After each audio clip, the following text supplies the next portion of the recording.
next speaker is Yuri, and he's talking about vector Carleman boundary value problems. Yeah. Thank you for inviting me. Definitely, that invitation accelerated my work on the problems that I was thinking of for a while.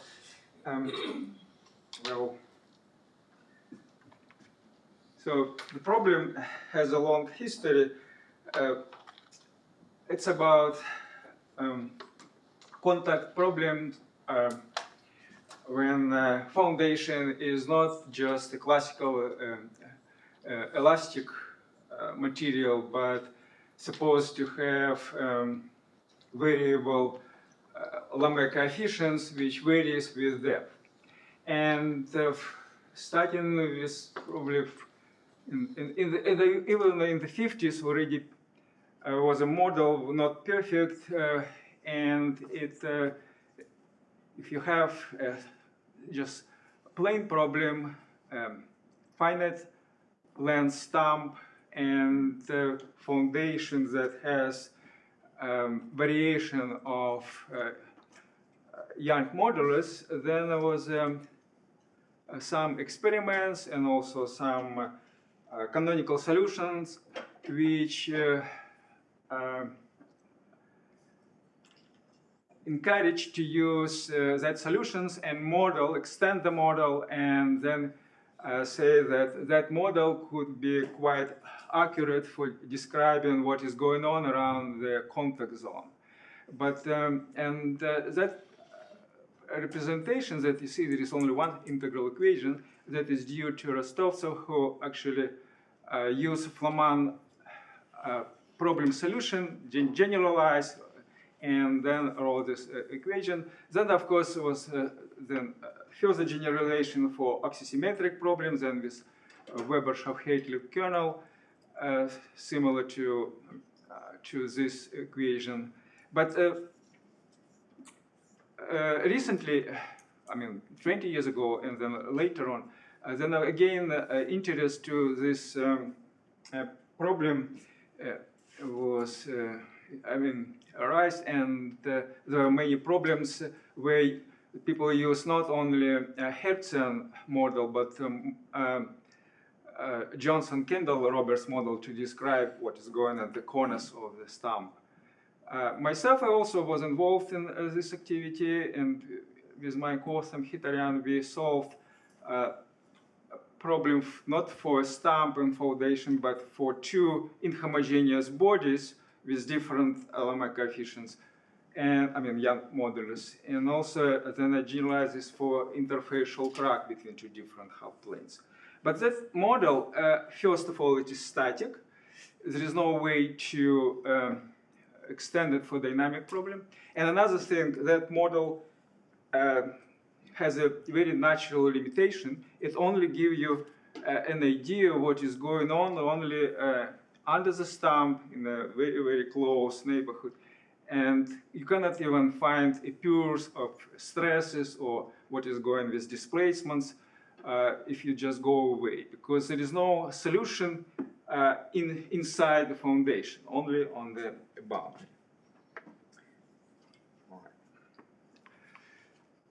So that is why it was interesting to solve the problem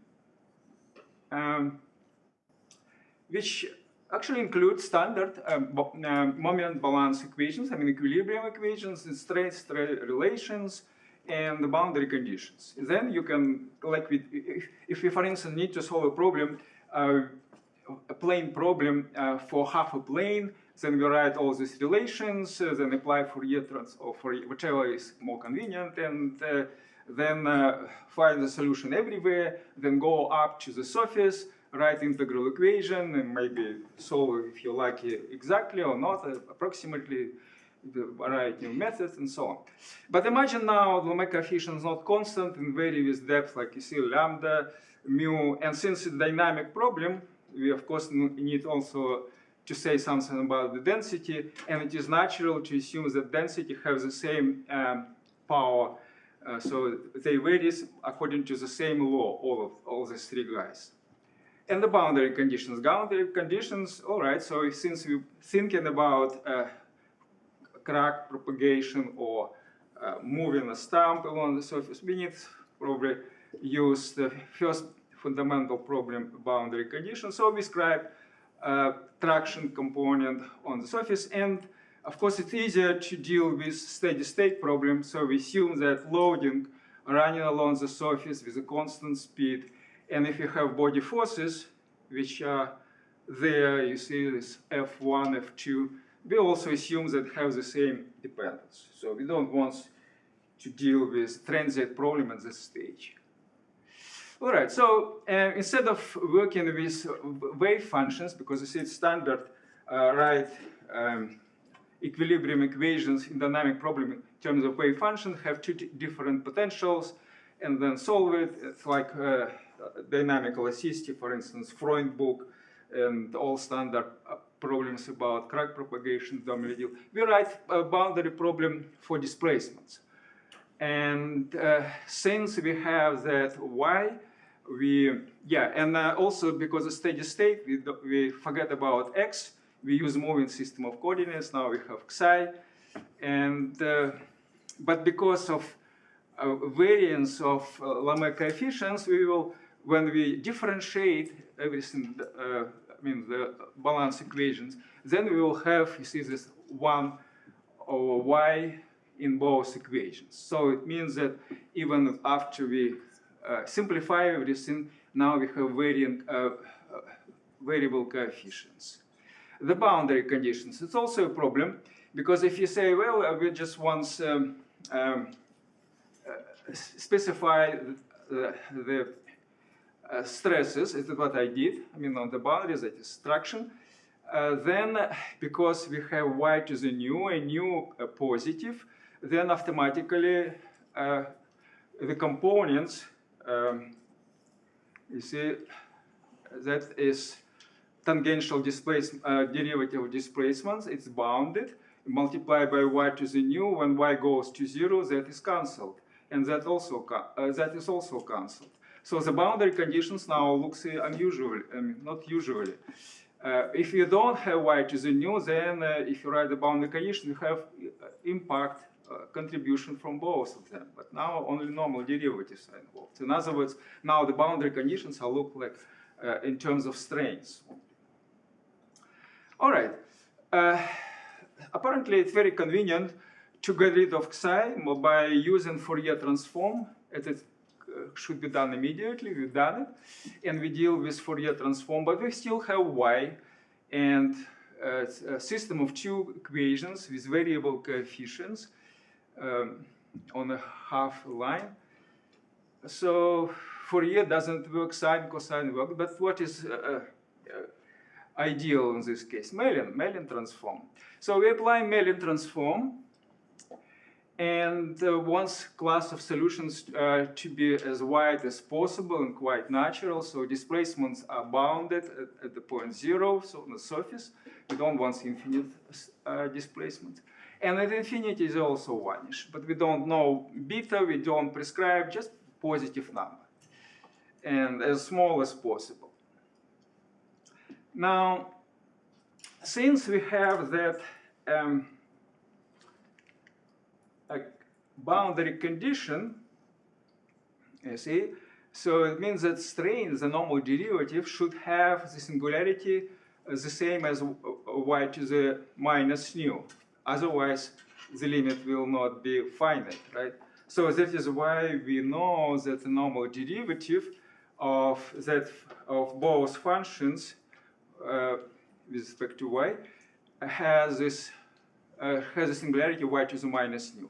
If you want to know a displacement, it is natural to assume that at the point 0 they have this behavior, and that is why we can now predict how what kind of poles we should expect if you want to continue the Mellin transform to the left. And in fact, they should have two poles at the point 0, because it's clearly that the pole has to be at the point 0, because s equals 0, then the displacement of finite, So the point 0 gives a pole. But also because of that, we will have a pole of that function at the point nu minus 1. Right, so next slide, in next slide, I will show you that after we apply Melian transform, we will have a Carleman boundary value problem. But before I want, because maybe not everybody knows, to describe what kind of problem is called Carleman problem. So initially it was formulated in 1932. In that formulation, Carleman formulation, as I know, it's still not solvable. So basically you need to find an analytic function in a closed domain with a boundary delta D. That the boundary is split in an arbitrary way into two contours. And then there is a continuous map which maps one piece of boundary to another one, but also they both have opposite directions. And then, of course, like in Riemann-Hilbert problem, the unknown function admits H continuity, Hölder continuity to the boundary. And we need to find that analytic function according to this boundary condition. So, as I again know, Kveselova, Georgian mathematician, originated studies of this problem, and he actually contributed a lot. Then was lots of generalization of that problem. One of them Haziman, but Markushev, lots of different problems with the shift, with different shifts, several shifts, non-single valid shift, Riemann surface Carleman problem, matrix, lots of it. And in the literature book and in works of his courses, there were lots of theoretical studies, and they generalized them, and normally were concerned about existence, uniqueness, because the problem is so hard, and even these questions were not trivial. But for applications, again, to my knowledge, there are only two types of Carleman problem. When we have that alpha as a linear function, so it's like a shift. So we have a strip, we have a shift, and if you look on one boundary and another boundary, they look like have the same direction. But if you assume that, if you consider strip as a closed contour, then the natural direction on the second side of the strip would be opposite, right? But in fact, in reality, when we apply the transform, they hold the same direction. In sense of closed contour is opposite. So in other words, that is a particular case of Carleman problem. And also for a ring. So for applied problems, solutions for single scalar scalar Carleman problem was constructed by works by Chersky and Bansuri. Bansuri used more convenient representation in terms of Sahotsky-Plemish formulas for a strip, and it mostly used in practice by not only by his courses and but different authors. Myself and Silvestro had also a small contribution. We considered the vector Carleman problem and scalar problem with two shifts. And when we have meromorphic coefficients and periodic, then using theory of Riemann surfaces, it is also possible to construct closed form solutions. All right, so that is a history. Now, now what we have in this particular problem, if we apply Melian transform to what we had, then because of that y, remember it was in the mismatch on the bottom, so definitely we will have, and we differentiate with respect to y, and we have also first, second derivative. Then we will have a problem with the shift. Yeah, you see we have s, we have s minus 1, and we have s minus 2. Now, if we didn't have that s minus 1, yeah, then we would have a closed form solution. In fact, I promised one discussion that I'll mention Bessel equation. Not only Bessel equations, probably all spatial functions we describe by order differential equations can be solved by this method in closed form. For instance, I did Bessel without any problem, and you can reduce this to Carleman problem, then to Riemann-Hilbert problem, but I didn't do it here. But again, if you kill that against, in the case of Bessel equation, we don't have middle term, and we can find the integral representation easily, or ID function or so. All right, so here we have two unknown functions, two shifts, no hope for exact solution. We should do something. By the way, although the medium is not homogeneous, we still have here standard shear and wave speeds, because how they define, we have that quotient ratio, and since they have the same power, I mean, same representation cancelled, and we have eventually the same shear and wave speeds, shear and dilatational wave speeds. Then we introduce some other parameters, and if we also introduce this additional function, then we can get rid of the coefficient was written before here. You see, we had, you see, with that coefficient, we don't need integral representation. In general, we should write it in terms of integrals, like Mansouri, for instance, did, but we don't need here because it's so simple. We can get rid of it using just algebraic operations. Is what I did. So you see, if we introduce this function, so that is already factorization. And then we will have a simpler form. That is, again, that was already some kind of canonical problem. There is no way to simplify it further. Now you don't have any coefficients here, they're pure, right? But we still have this coefficient. And then the second equation. So we have two equations, still two shifts, and we need to solve it. These coefficients represented in terms of gamma functions and all these wave speeds and so on. All right. Now, how we solve it? First of all, we write the representation. I mean, we use Cauchy Sakhotsky-Plemish formula for strip. Since we had one pole, by the way, initially this Mellin transformer displacement had two poles, but the new function phi cancelled one of the poles, and we have only one pole. Because of periodicity, that is a rational function for a strip because of periodicity, so that has only one pole s equals 0 in the strip.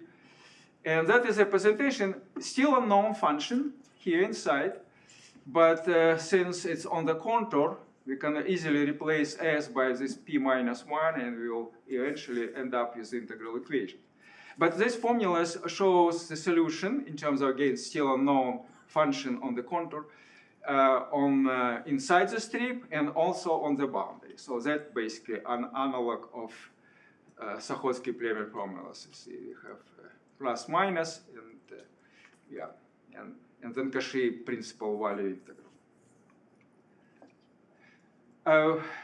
Since we need the boundary conditions, you see, we have arbitrary functions. We need to use boundary conditions. Boundary conditions have not been used so far, so we need a displacement, so we write integral representation of the displacement, Mellin transform displacement. Then use Cauchy theorem, continue analytically, and we can have this representation that we need in order to satisfy the boundary condition. You see, we have bounded term and the term whose derivative has a singularity y minus nu. So now boundary conditions are written in terms of function phi. And since we know that, we know function phi at the point nu minus 1. All right. Well, all right, so I'll go further. And then I mentioned that we will have system of integral equations because we need to find these functions. So then there are some tricks in order to simplify it. Because we have two unknown functions in terms of parameter alpha, that Fourier transform.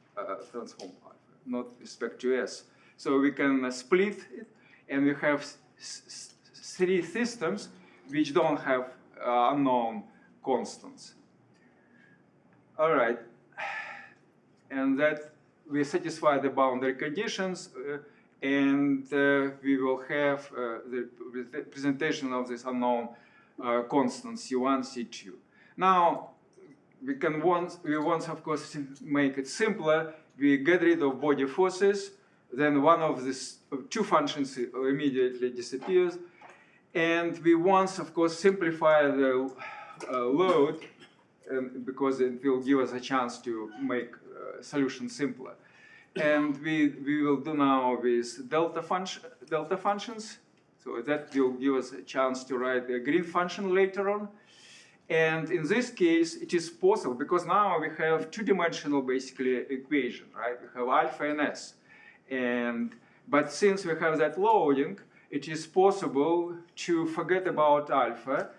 We have that alpha that comes from the boundary condition and that from the loading. And then eventually we can design an integral equation, or actually bunches of several integral equations which are free of alpha.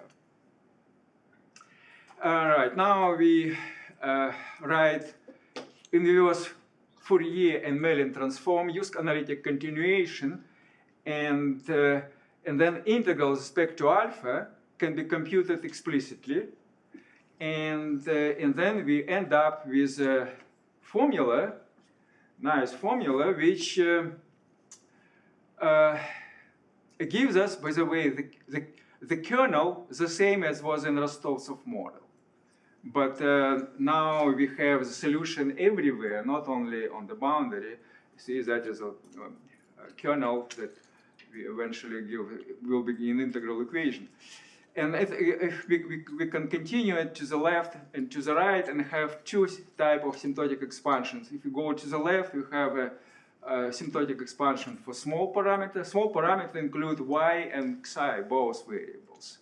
And then if we continue to the right, we will have asymptotic expansion for large parameter eta. That is for large. But if you don't want asymptotic expansions, which of course is very convenient and we need it for integral equation later on, using exact in the sense of unknown function that will compute numerically integral equation, but it will give us analytical representation everywhere that you can compute without asymptotic expansions. All right, now and stresses. So the integral equations that we need to solve is this one. Now we have four systems of integral equations because we have plus minus. It came from alpha. It's only one impact of alpha plus minus. And we also have